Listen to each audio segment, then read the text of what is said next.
Halo, perkenalkan kami dari kelompok PKHA 1. Nama saya Arneta Huleta Milina. Halo, nama aku Asyifa Alfarofiko. Hai, nama aku Dian Fatima Safrinka. Halo, nama aku Dinia Kurniasi. Halo, nama aku Rifa Syaharani. Halo, dan aku Risanova Claresta Anindya. Yang pertama, saya akan menjelaskan tentang gangguan abiotik. Gangguan abiotik adalah kerusakan yang disebabkan oleh lingkungan abiotik seperti suhu, cahaya, air, nutrisi, dan juga polusi yang dapat menyebabkan gangguan pertumbuhan, produksi, bahkan kematian pada tanaman. Selain itu, terdapat gangguan abiotik dari manusia seperti pencurian kayu, penggunaan benda tajam, dan pembukaan lahan yang dapat menghalangi perkembangan tanaman. Vegetasi di sekitar hutan kota yaitu 1. Akasia auriculiformis, 2. Mahoni Swietenia sp, 3. Angsana Pterocarpus indica, 4.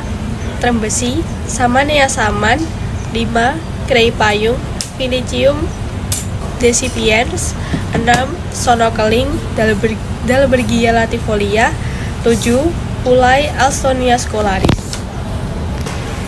Interaksi yang terjadi di hutan kota daerah Lampung, yang pertama, pencurian kayu, kemudian ada penggunaan benda tajam, ketiga bencana alam, dan yang terakhir pembukaan lahan. Ada 5 dampak yang ditimbulkan dari gangguan abiotik tersebut, antara lain luka terbuka, hilangnya pucuk dominan, cabang patah atau mati, daun berubah warna, dan patahnya batang serta akar. 1. Luka terbuka. Luka terbuka mengakibatkan tumbuhan menjadi lapuk, mati, dan tumbang. Hal ini terjadi karena pola penggunaan pengunjung, bekas sayatan benda tajam, paku tempat sandaran baliho, dan penempelan iklan. 2. Hilangnya pucuk dominan atau mati pucuk. Hal ini terjadi akibat bencana alam. 3. Cabang patah atau mati. Terjadi akibat kekurangan air. 4. Daun berubah warna. Hal ini terjadi akibat terkena panas. 5. Batang atau akar patah. Hal ini disebabkan oleh suhu ekstrim sehingga mudah rapuh. Pencegahan yang dapat dilakukan antara lain 1. Pemangkasan. Pemangkasan dapat menjadi bagian dari strategi pengelolaan hutan untuk mencegah kerusakan abiotik. Namun, perlu dilakukan dengan hati-hati dan berdasarkan penelitian yang matang. Pemangkasan yang tepat dapat membantu mengurangi risiko terjadinya kebakaran hutan, penyebaran hama, atau dampak cuaca ekstrim. Penting untuk melibatkan ahli ekologi hutan dalam perencanaan dan pelaksanaan tindakan pemangkasan untuk meminimalkan dampak negatif terhadap ekosistem hutan. Kemudian, upaya yang kedua dapat dengan penebangan. Penebangan selektif dapat membantu pencegahan kerusakan abiotik hutan dengan mempertahankan keanekaragaman hayati dan ekosistem. Dalam praktiknya, perlu ada perencanaan yang hati-hati, memprioritaskan pohon-pohon yang akan ditebang berdasarkan jenisnya, ukuran, dan keberlanjutan ekosistem. Selain itu, perlindungan terhadap lahan kritis seperti sumber air juga penting untuk mencegah kerusakan yang dapat disebabkan oleh faktor abiotik seperti erosi tanah. Yang ketiga yaitu perawatan luka. Perawatan luka pada tanaman yang terkena gangguan abiotik dapat dilakukan dengan beberapa langkah. Yang pertama yaitu identifikasi penyebab gangguan pada tanaman. Apakah disebabkan oleh faktor lingkungan seperti kelembaban, suhu, atau unsur hara yang tidak mencukupi.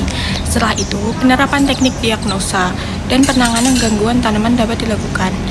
Pengendalian penyakit pada tanaman dapat dilakukan dengan memberikan nutrisi tambahan, pengaturan kelembaban dan suhu yang sesuai, dan perlakuan khusus sesuai dengan jenis tanaman dan tingkat kerusakan. Yang keempat yaitu perawatan lubang akibat benda tajam pada tanaman. Perawatan lubang akibat benda tajam pada tanaman yang terkena gangguan abiotik dapat melibatkan langkah-langkah seperti berikut. Yang pertama yaitu identifikasi lubang akibat benda tajam. Identifikasi lubang akibat benda tajam pada tanaman dan bersihkan luka dengan hati-hati untuk mencegah infeksi lebih lanjut. Yang kedua yaitu perlindungan terhadap infeksi. Setelah membersihkan luka, lindungi area yang terluka dengan bahan yang sesuai, seperti lilin hortikultura atau zat pelindung luka tanaman. Yang ketiga, yaitu perawatan tambahan. Berikan perawatan tambahan pada tanaman yang terluka, seperti memberikan nutrisi tambahan atau perlakuan khusus sesuai dengan jenis tanaman dan tingkat kerusakan.